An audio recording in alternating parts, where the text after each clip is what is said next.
가난을 이겨보려고 별 짓을 다 하면서 돈을 벌었던 것 같아요. 결국 그래서 저는 다 망한다겠는데 어느 순간 40호점까지 가고.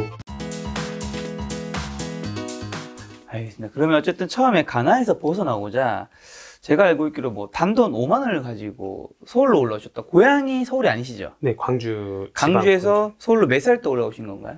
18살 때요. 18살 때. 서울에 뭐 연고지가 있었나요? 워낙 가난해서 쌀 빌리러 다니고 돈 빌리러서 엄마를 다들 외면하고 막 문 꽝꽝 닫아버리고 막 이래서 네. 친척들도 하나도 없었어요. 그럼 서울에 오셔서 좀 어떤 일을 하셨던 건데요? 엄마한테 얘기했어요. 엄마, 내 친구들 가출하는데 나 가출하는 거 아니라고. 나 서울에서 가난이 대물림 되기 싫고. 그때 또 빌 게이츠 형님께서 그 얘기를 해주세요. 야, 호동아, 네가 가난하게 태어난 건 너의 실수가 아닌데 네가 평생 이렇게 가난하게 사는 건 그거 반드시 너의 실수다. 어지간히 원망하지 말고 세상 탓하지 말고 부모 탓하지 마라.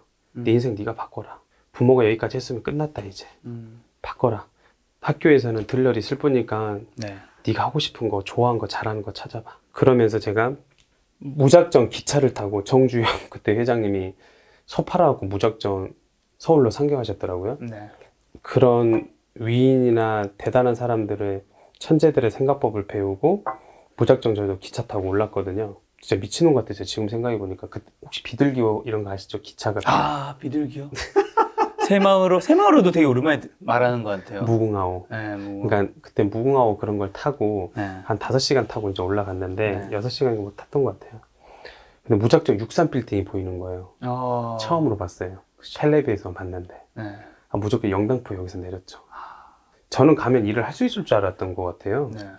근데 그때도 미성년자에는 일을 할 수 있는 데가 없었어요. 잠깐. 그래서 무작정 나갔다가 일 못 구하고 가방 베개 삼아서 역에서 자고 무작정 또 역에서 자고 또 일하러 가고 이렇게 한 2주 동안 했는데 이거 얘기를 해드려야겠구나. 저는 그래서 그 TV 보면 박스도 없고 신문지도 없고 자잖아요. 그렇죠. 노숙 하시는 분들. 네, 실제 그게 따뜻해요. 제가 그렇게 해봤거든요. 그때 제가 새벽 5시인가 6시쯤에 잠에서 깼는데 저쪽에서 335 불을 쬐고 있는 거예요. 영등포역에 앞에서. 네네네네. 그때 제가 그거를 딱 추워서 잠을 깼는데 와, 좀비 같은 거예요. 눈에 힘은 없고 살라고 해표 식용유통 있잖아요. 해표 식용유인데 불을 쬐고 있는데 그때 제가 뭘 느꼈냐면 그때 당시 거기에 대학 나온 사람, 사업하다가 온 노숙자, 지체아들도 있지만 대부분 다 멀쩡하신 분들이세요. 근데 그분들의 인생이 노숙을 하려고 그 인생이 거기까지 가리라 생각했었겠어요, 작가님? 전혀. 맞습니다. 맞아요. 근데 그들은 노숙을 하고 있었거든요. 저도 그래서 느꼈어요. 강호동이 어리버리 열심히 안 사고 대충대충 진짜 생각하는 대로 살지 않으면 나도 분명히 저렇게 폐지 죽고 노숙하면서 살 수 있겠구나. 그분들도 멋있는 분들이었어요. 그분들도 알았겠냐고. 진짜로요. 여러분들도 아무 생각 없이 살면 말년에 진짜 그렇게 될 수 있으라는 거 그렇죠. 누가 장담해요. 실제로 대한민국의 노인 빈곤층이 비율이 실제 수치상으로 굉장히 높아요. 그러니까요. 미래는 알 수 없어요. 그래서 저는 충격받아서 내가 이러려고 서울 온 거 아닌데 그러면서 막 또 자극을 받더라고요. 그래서 목욕탕에 몰려 들어가서 씻고 나와서 그때부터 구두 닦기, 뭐 웨이터, 뭐 집 나르는 건데 몸이 너무 안 좋으니까 다리 쩔뚝거리면서 일을 했거든요. 안에서 출혈된 데 있잖아요. 관절이 막 부어요. 혈액병 막 이렇게 부어요. 막 관절이 걷지도 못해요. 너무 아파요. 살을 막 칼로 찢어진 듯한 그런 아픔인데 그렇게 하면서 가난을 이겨보려고 별 짓을 다 하면서 뭐 술집에부터 시작해서 안 한 거 다 없이 돈을 벌었던 것 같아요. 제가 듣기로 뭐 구두방, 택배 상하차, 서빙, 설거지 등 뭐 하루에 16시간씩 일을 하셨다면서요? 맞아요. 설거지 불판 막 200~300장씩 닦으면서 그때 참 웃긴 게 형, 나 설거지 이렇게 불판 닦으려고 인생 살 건 아닌데 부자 되려면 잘 되려면 어떻게 해야 돼요? 꺼져. 네가 무슨 설거지 닦다가 이렇게 살다 죽는 거지. 뭐 그런 소리만 해요, 사람들이. 그러니까 생각해보니까 그 나물의 그 밥이라고 그들도 성장하고 성공하는 방법을 몰랐던 거예요. 그래서 부자가 되려면 작가님 채널 이렇게 본다든지 점심을 부자들과 그래서 되려면 먹으라고 했잖아요. 그래서 환경이 정말 중요한 것 같아요. 그렇죠. 그분들은 그렇게 될 수 있는 여러 가지 좋은 이야기와 긍정적인 걸 많이 얘기할 테니까. 그거였어요. 부자가 왜 제가 되려고 했냐면, 네. 작가님, 부자가 왜 되려고 한지 아세요? 부자가 되고 싶다기보다는 가난이 너무 싫어서 부자가 되셨을 것 같다는 생각도 드는데. 맞아요. 그리고 저는 시간을 사기 위함이었어요. 부자들은 시간을 사더라고요, 작가님. 그래서. 그렇죠. 그러니까 이게 참, 이게 점점 벌어질 수밖에 없는 게, 제가 부자들의 삶을 들여다봤거든요. 작가님도 많이 경험하시지만.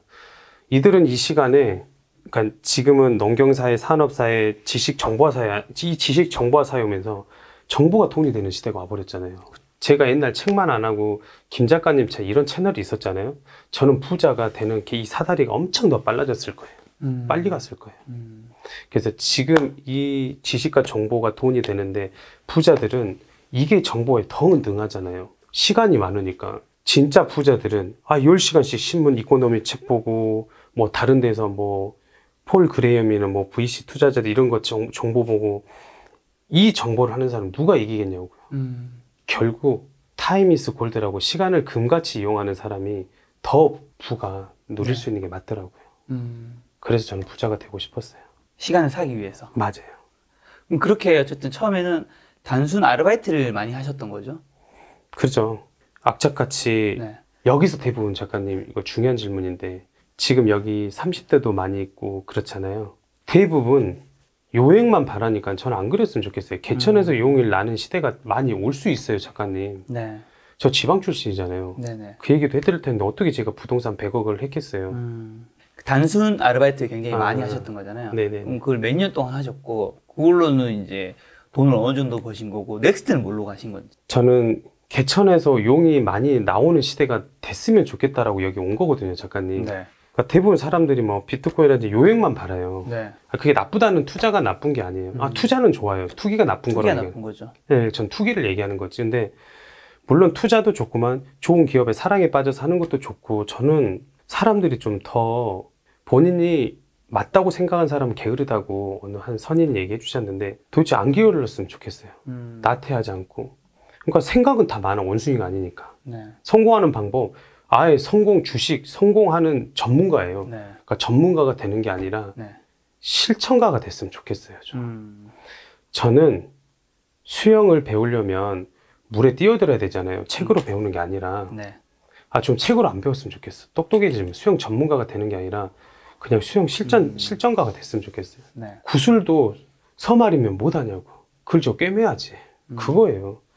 뭐 생각만 뭐하러 하냐고. 서말 4말 10말이면 뭐하냐고요. 저는 지금 당장 움직여라. 게으른 돼지 되지 마시고 네. 책 보고 실행하시고 하나라도 지금 창업을 할 거면 주식을 할 거면 만나 그러면. 네. 작가님을 쫓아다니든 주식 전문가를 쫓아다니든 창업을 할 거면 그 사람들 만나고 움직이고 쫓아다니고 실행을 했으면 좋겠어요. 알바라도 하시고 네. 움직여야 돼요. 왜 움직이지도 않고 맨 영상만 보고 책만 보고 이러냐고요. 그래서 저는 기승전결 실행을 해라. 실행을 해야 된다. 그리고 다이아몬드도 흙 속에 이렇게 있으면 누가 알아요. 찾아내서 본인이 다이아몬드야. 깎고 다듬고 만져야 본인이 원석이 다이아몬드 되지 않겠어요? 네. 본인이 원석이야. 근데 왜 그거로 흙 속에 계속 50년 죽을 때까지 그렇게 있냐고요. 저 그거 얘기해드리고 싶었어요. 본인 다이아몬드야. 본인의 가치를 세상 밖으로 나오게 하세요. 그래서 저는 나오셨으면 좋겠어요. 실천했으면 좋겠어요. 자, 그럼 다시 과거 얘기를 좀 돌아가서 어쨌든 그때 단순 아르바이트, 뭐 서빙, 그 다음에 뭐 구두 닦기 여러 가지를 많이 하셨잖아요.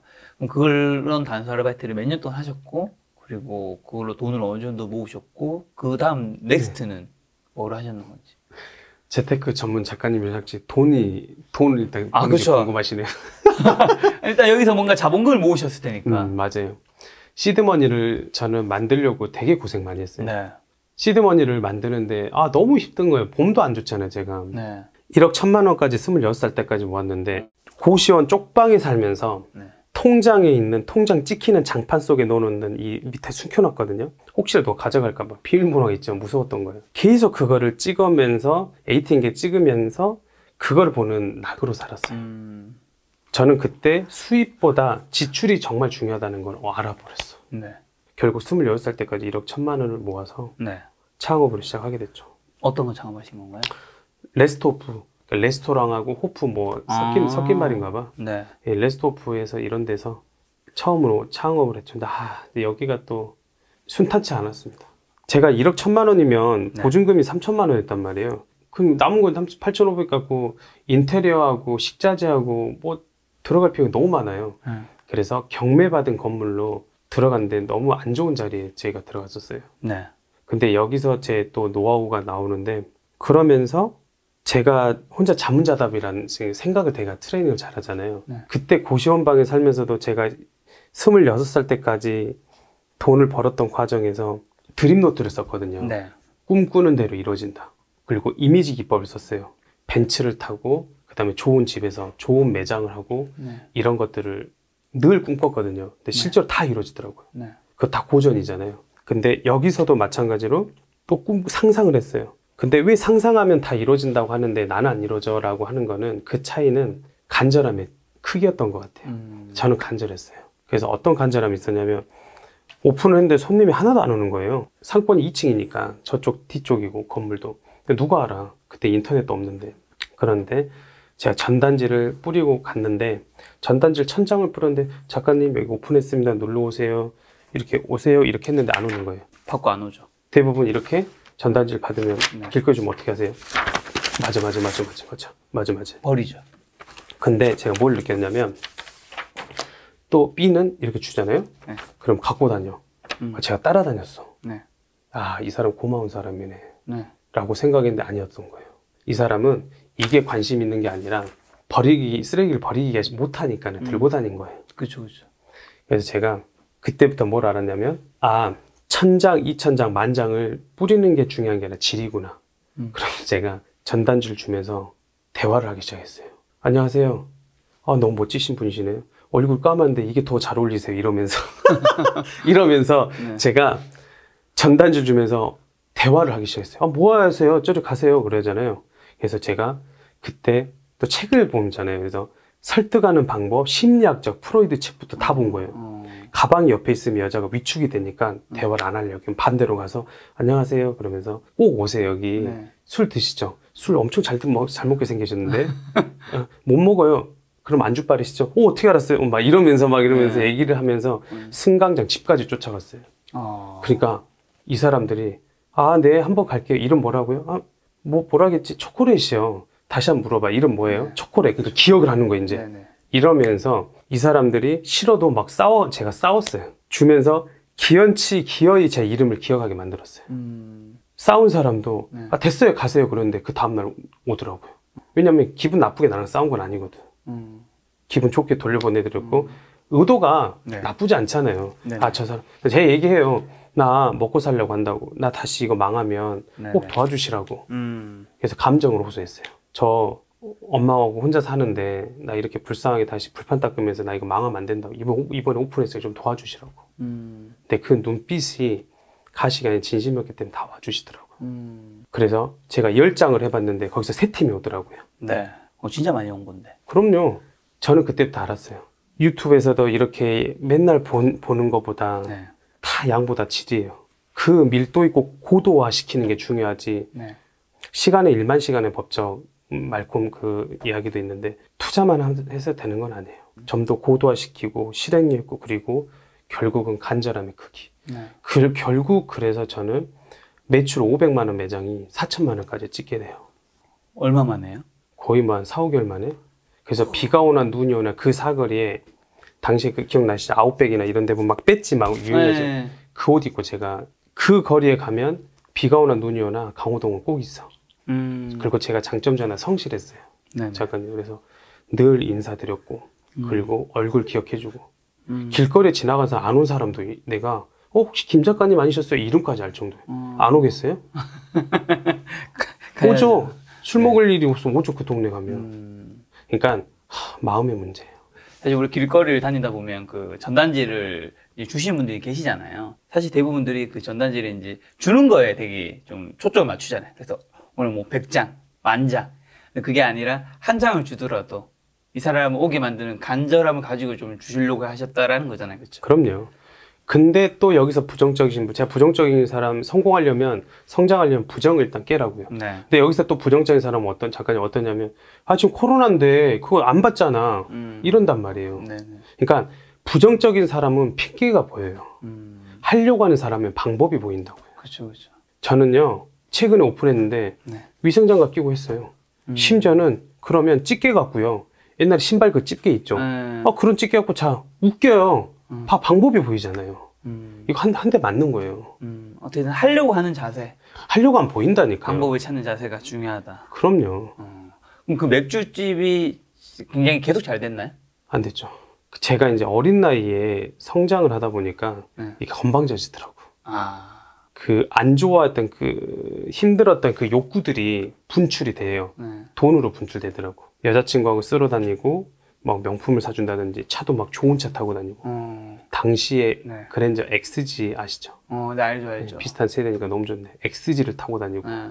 그러면서 좀 까오점 잡고. 당시가 몇 년도인 거죠? 기억이 안 나는데 갑자기. 대충.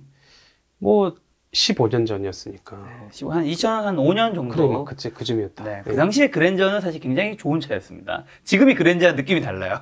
그죠? 요즘엔 사실 뭐 BMW, 아우디, 벤츠도 약간 서울에서는 좀 흔한 국민차로 불리는 약간 그런 느낌이 있어요. 좀 차에 대한 그것들이 올라가고 있죠. 지금도 XG가 다닌 거 보면 참 차는 잘 만들었던 것 같아요. 현대차 네. 그때.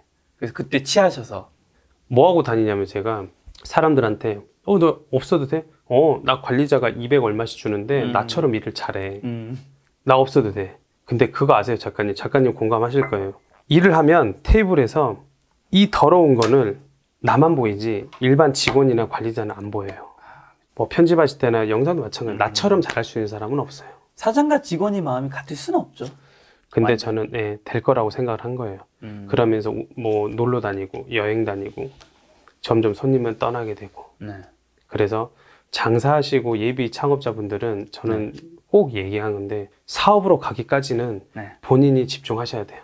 꼭 내 것처럼 잘할 수 있는 사람은 없어요. 그러니까 알바나 직원은 정의가 틀려요. 정의가 어떻게 하냐에 따라 다르잖아요. 그렇죠. 작가님은 뛰어난 유튜버 크리에이터시다 그러면 이분은 더 제가 놀랍게 보시는 건데 작가님 별로다 그러면 제가 바라보는 눈빛이 달라지듯이 정의를 알바는 직원은 목적이 돈 벌러 와요. 돈 벌러 오는 사람이 쓰레기가 바닥에 지나가는 쓰레기가 보이고 고객이 보이겠어요? 달라요. 관점이 달라요. 그렇죠. 그래서 내 것처럼 잘할 수 있는 사람은 한 명도 없다. 그래서 장사하실 때는 저도 처음에는 지금 아직 이렇게 제가 여기 작가님한테 놀러 오고 이러지만 처음에는 꼭 1부터 100까지 A부터 Z까지는 내가 스스로 하셔야 된다. 그럼 그 호프집을 그리고 이제 간두신 건가요? 그리고 이제 헐값에 넘기고 망해서 여기저기 전전하고 다녔죠. 바지 사장으로. 나가 일을 잘하니까 제가 막 일해달라고 하고 그러면서 다시 차곡차곡 돈을 모으고 지분도 받으면서 여기서 이제 터닝 포인트가 생겼어요. 당시 사장님께서 이제 식당을 하면서 제가 막 보험일 같은 것도 했는데 식당 일을 하면서 당시에 식당이 안 될 곳을 경매를 받아갖고 하셨어요. 절 믿고. 창업을 했는데 장사가 안 되잖아요. 근데 처음으로 제가 인터넷 마케팅을 작가님 했는데 대박이 난 거예요. 식당이. 저보고 왔다는 거예요. 인터넷 보고. 네. 이제 12년 전에 인터넷 마케팅이 태동할 때였어요. 그때가 언제냐면 비타민의 그거 아세요? 네모는 하면서 무엇이든 물어봐 그게 있었어요. 네네네. 그때였는데 그러면서 그때 지식인을 보고 막 카페를 보고 그때 맛집이 한창 카페 유행일 때 있었잖아요. 그걸 보고 왔다는 거예요. 너무 신기하더라고요. 그러면서 했는데 마케팅 회사가 한참 이렇게 딱 성장하고 있는데 도망가 버리더라고. 마케팅 회사는 선불로 받아요. 그래서 열받아갖고 제가 두 가지를 선택했죠. 다른 업체를 섭외하느냐. 이제 내가 해볼래. 근데 제가 해보고 싶었어요. 창업은 두 가지만 해결하면 되거든요. 서비스를 혁신하든가. 작가님이 성장한 이유가 서비스를 혁신하고 문제를 해결한 게 있었어요. 작가님 다 모르셨겠지만 저는 마케팅 회사를 문제를 해결해주고 싶었어요. 어떤 문제? 창업자분들이 오픈을 하고 빚내갖고 하는데 내 매장을 몰라요. 맛있는데 이거를 B2B로 제가 해결해주고 싶었어요. 너무 고통받으니까. 여기서 이제 제가 생각은 짧게 하고 실행은 빠르게 했던 거. Think Small, Act Fast 나오죠. 그러면서 얘가 린 전략을 했어요. 제가 파일럿 모델을 했잖아요. 빨리 뛰어봤어요. 어떻게 했냐면 공짜로 해줬어요. 작가 형님 이렇게 제가 홍보도 해주고 해봐라 공짜라니까. 네네. 공짜로 했는데 야 호동 일로 와봐. 너 빨리 와봐. 야 인터넷 보고 왔대. 이거 뭐지? 그러면서 제가 가설 과학자가 똑같다 했잖아요. 가설을 세어본 거예요. 네. 근데 검증이 돼버린 거예요. 그때부터 식당 때려치고 저는 이쪽으로 같이 있는 거를 더 해드려야겠다 해서 마케팅 회사를 했는데 네. 이게 잘 된 거죠. 그때 제가 공자를 그때 본 거예요. 앞으로 큰 것이 작은 것을 먹는 것이 아니라 빠른 것이 느린 것을 먹을 것이다. 그래서 혼자 기업으로도 사업을 성공할 수 있겠구나. 네. 빠른 것을 느린 것이 먹는다고? 빨리 할래나? 그러면서 그 인문학의 스키마가 갑자기 팍 터지더니 마케팅을 했는데 대박이 났고, 그때 그 이타 정신을 거기서 제가 적용을 해서 남에게 덕을 쌓으면 그 덕이 반드시 돌아온다고. 그래서 저도 이 덕을 네. 광고주들한테 쌓았어요. 그래서 500만 원을 마케팅 비용을 받나 자영업자 불쌍하시면 50만 원을 받나 똑같이 해줬어요, 제가. 그러니까 결국은 이분들이 영업사원이 돼서 민들레 홀씨처럼 돼서 너 창업한다고? 그럼 빨리 강호동 찾아가. 얘가 하면 대박 날 거야. 너 잘 되게 해줄 거야. 완전 영업사원이 돼주시더라고요. 그러면서 간판도 없이 했어요. 10년 동안, 거의 뭐 7, 8년 동안 간판도 없이 시작을 해서 혼자 시작해서 23명까지. 아, 직원이요? 야, 매출은 어느 정도까지 나왔던 거죠? 되게 많이 나왔을 것 같은데.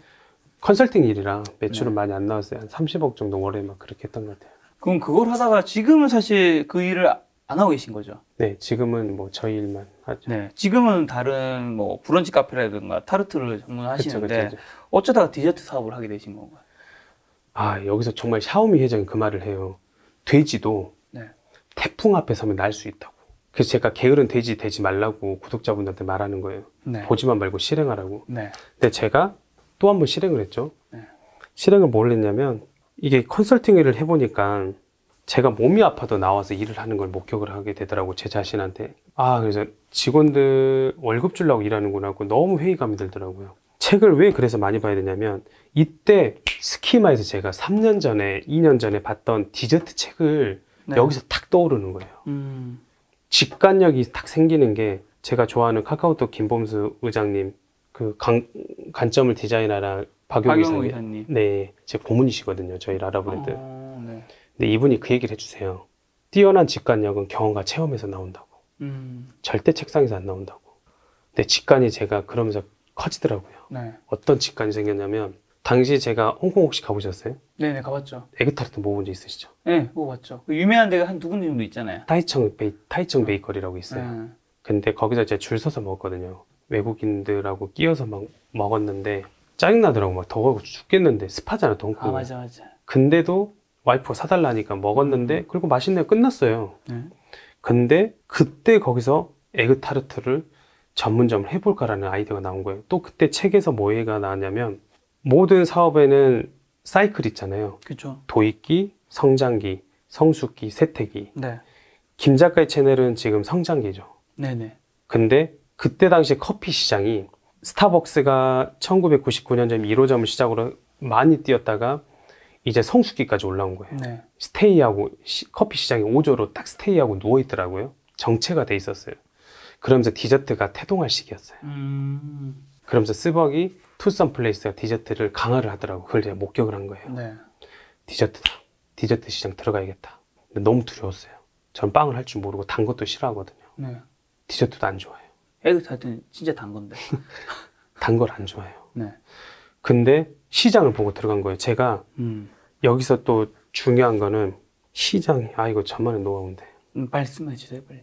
빨리 해야 돼요. 네. 아니, 빨리 말씀해 달라고요. 빨리는 안 해도 되고, 그 말씀을 빨리 해달라고요. 오늘 나 이거 다 털고 가네요. 근데 빨리 지금 털어주세요. 털어야 되거든요. 네. 그럼 난 창업 오빠에서 뭘 말을 하나요? 다른 얘기 하시고. 아, 진짜요? 제가 시장에서 뭘 제가 보냐면, 아, 이거 다 따라하는데, 대부분 보면 이렇게 하면 네킨이 뚫리나요? 아니요. 저는 시장을 포지셔닝, 저희가 STP 전략이 있어요. 네. 그러니까는 세그멘테이션을 하고 타겟층을 정확히 깊이 잡고, 이게 배민 전략이거든요. 네. 타겟 잡고 그 다음에 포지셔닝을 하는 거예요. 네. 근데 제가 포지셔닝에서 카테고리가 나눠지면, 디저트 이 시장에서 들어가면 제가 이렇게 때리면 안 되잖아요. 정확히 뒷사람 전략을 하려면, 이게 이제 김병만 혹시 정글의 법칙 네, 아시죠? 알죠. 그러니까 정글의 법칙에서 보면 정글을 이렇게 가려면 김병만이 장칼로 해서 풀 다치잖아요. 치잖아요. 그 김병만 어때요? 다치죠. 네. 뒷사람이 오면은 이렇게 여유롭게 오잖아요. 네. 근데 이렇게 여유롭게 오면 이게 뒷사람 전략이거든요. 카피하라고요. 근데 여유롭게 이렇게 보고 오면 모방에서 끝나요. 창조가 안 되고. 네. 창조의 어머니라 했잖아요. 어머니를 만들어야 되잖아요. 근데 저는 포지션에서 이거를 아주 날카롭게 쑤셔요. 쑤셔요, 이렇게. 뾰족하게 만들어서 깊이 들어가요. 아주 깊이, 딥하게. 뾰족하게. 그래서 이거를 확장을 이렇게 하는 거예요. 배민이 처음에 세상의 모든 찌라시라는 캐치프레이즈가 있었거든요. 그렇죠, 그렇죠. 대한민국의 찌라시를 하고 우리나라에서 배민으로 성장하게 됐다면 성공 여기까지 배민은 안 왔을 거예요. 김봉진 대표가 처음으로 했던 거는 아주 날카롭고 뾰족하게 했던 거는 강남구, 더 낮게 대치동, 삼성동에서 경비 아저씨들은 찌라시를 모았거든요. 네. 거기서부터 시작을 한 거예요. 그러면서 주문이 들어오면 수동으로 했어요, 그때. 엄청 허접했어요. 네네. 그러면서 동에서 잡고, 구에서 잡고, 서울에서 다 잡았거든요. 네. 저도 디저트 시장을 들어가는데 결국은 더 뾰족하고 싶어서 타르트 전문점을 제가 뾰족하게 했던 거예요. 근데 제가 가설을 세우는데 너무 페인 포인트들이 너무 많았어요. 페인 포인트를 찾아야 페인 킬러를 찾았거든요. 네. 근데 킬링 프로덕트의 페인 포인트가 아니었고 사람들 때문에 너무 힘들었어요. 에그타르트를 하려고 하니까 작가님 책을 이렇게 출판하려는데 어떻게 할까요? 그러니까 전문가 이렇게 얘기하고 타르트도 다 이렇게 물어볼 거 아니에요. 전문가 찾아가고. 근데 다들 대부분 반대하시더라고요. 심지어는 어떤 교수님들도 이거 했던 아이템인데 다 망했어요. 지하철에서 5년 전에 다 팔았다 망한 거예요. 이걸 하신다고요? 제발 하지 마세요. 밥 사드릴게요. 술 사드릴게요. 그냥 하시던 마케팅 하시죠. 제가 해보고 후회하고 싶었었어요. 네. 나는 이 가설 검증 반드시 끝낼 거야. 네. 실패도 되니까. 네. 그래서 후미진 곳에서 에어컨, 천장형 에어컨 한 대 값만 인수를 하고 제가 거의 뭐 B급 상권에서 들어갔는데 정말 잘 됐는데 제가 여기서 얘기해드리고 싶은 거는 사람들이 대부분 조언을 구하잖아요. 진짜 생각 끝에 악수를 하고 대부분 사람들이 네. 생각만 하다가 주위 지인들 물어봐서 대부분 안 하거든요. 네. 근데 그분들도 몰라요. 저 결혼하면 이혼할 것 같아요? 잘 살 것 같아요? 이런 질문과 똑같은 얘기예요. 모르죠. 아, 어떻게 알아? 내 생각에는 너 잘할 것 같아. 너 이혼할 것 같아. 물어보니까 얘기는 해주겠죠. 근데 그게 정답 아니잖아요. 그렇죠. 그래서 팔랑귀가 돼갖고 안 들어. 네. 하지도 않고. 네. 그래서 저는 기준점이 있었으면 좋겠다. 수천 개의 별들도 북극성이라는 기준점이 딱 있거든요. 네. 중구난방 있는 것 같지만. 그런 것처럼 저는 기준이 돼서 했으면 좋겠는데 결국은 제가 통쾌하게 월 매출 진짜 한 2천만 원 팔아도 다행했던 매장을 1억 3천까지 23평 매장에서 23평이죠. 예, 월 1억 3천을 찍었어요. 네. 그래서 BEP도 4개월 만에 끝냈죠. 그럼 왜 잘 됐던 건가요? 타이밍이 정말 중요했던 것 같아요. 네. 그러니까 빌 그로스 학자가 그 얘기 하거든요. 창업에 있어서 작가님은 제일 중요한 요소가 뭐라고 생각하세요? 창업이요? 돈, 사람, 타이밍. 첫 번째라고 꽂는다면. 타이밍일 수도 있고 사람이 돈보다는 사람 아니면 타이밍 같긴 한데. 맞아요. 그러니까 타이밍이 먼저예요. 네. 그러니까 뭐 어느 하나 중요한 게 뭐 팀빌딩이라든지 다 중요한 게 없는 게 없는데 네. 결국 타이밍이었어요. 저는 그래서 성공한 사람 보면 운칠 계산 많이 하잖아요. 그렇죠, 그렇죠. 운이 좋았다고. 저도 운이 좀 좋았던 거예요. 근데 작가님도 아실걸요? 이렇게 성장하신 거 지금 성공하셨는데 노력을 해야 운이 따라오잖아요. 그렇죠, 그렇죠. 그냥 운만 따라오셨어요, 작가님도? 아니 뭐 노력은 기본값이죠. 그 기본 값이 있었으니까 네. 저도 운이 따라온 것 같아요. 그래서 노력이었던 거는 이 말도 안 되는 제가 제빵을 실행을 했잖아요. 네. 그 말도 안 되게 실행했거든요. 사람도 없었어요, 지방에서. 어떻게 했냐고. 근데 그게 운이 좋았던 거는 그 타이밍에 페이스북하고 인스타그램이 성장을 할 때였어요. 그래서 제가 포토 어퍼던스를 했어요. 사진을 찍어서 비주얼 깡패를 만들었어요. 여기서 또 성공 전략 제 노하우 있는데 맥도날드를 보면 네. 맥도날드는 돈 어디서 번지 아세요? 맥도날드는 햄버거에서 돈 안 벌어요. 아 그래요? 처음 하셨죠? 뭐 어디서 벌어요? 맥도날드는 그거는 햄버거는 전시성이고 진짜로 포테이토와 콜라에서 돈을 벌어요. 예, 철저하게 이게 저희 경영에 나와 있거든요. 전시성과 수익성. 그래서 저는 전시성으로 퍼포먼스를 엄청 세게 했고 그리고 수익으로 돈을 버는 구조를 만들었죠. 타르트로요? 네. 어떻게 해요? 제가 비주얼 깡패로 막 타르트를 엄청 화려하고 예쁘게 해서 사진을 찍고 사람들 오게끔 만들었어요. 그 페이스북이나 인스타그램에 이런 데서 막 퍼지게끔. 이슈 시켜도 바이럴 시켰죠. 뭐요? 예, 영업사원을 다 만들었던 거예요. 그래서 처음으로 지방에서 줄을 섰어요. 이것도 학교에서 가르쳐 주지 않아요. 책에서 나와요. 유튜브 이런 데서. 그게 몇 년도쯤이었을까요? 한 6년 정도 됐던 것 같아요. 네, 2015년도에 제가 네. 2014, 15년도 그때 했던 것 같아요. 하긴 요즘에는 사실 인스타나 페이스북 이런 데서 보면 이쁜 사진, 이쁜 음식 사진으로 막 이게 많이 나오잖아요. 근데 사실 지금보다 한 6년 전이면 굉장히 그런 마케팅이 좀 되게 남도 조금 빠른 시점. 포스트 무브였죠. 그렇죠. 그 당시만 해도 사실 네이버 블로그는 그래 여전히 핫할 때였겠지만. 그쵸. 그때 파워블로거들도 이제 네. 많이 활용해서 많이 와주셨고, 네. 그들도 열광을 했고, 그때 통쾌했던 거는 다 망한다겠는데, 지방으로 처음으로 줄 섰고, 네. 동네 사람도 이거 뭐야? 이거 막 무시하다가 줄 서기 시작하니까, 어느 순간 중간에 끼어가고 있더라고요. 그렇게 무시하고 가던 사람들이. 외면하고 네. 관심도 없던 매장을 하도 줄 서니까 군중 심리 효과로 중간에 끼어가고 같이 타르트를 먹더라고요. 먹고 있고. 네, 먹고 있더라고요. 야, 그 타르트 전문 프랜차이즈 브랜드 타르타르가 몇 호점까지 갔었죠? 40호점까지 가고, 40호점까지 네. 갔었고.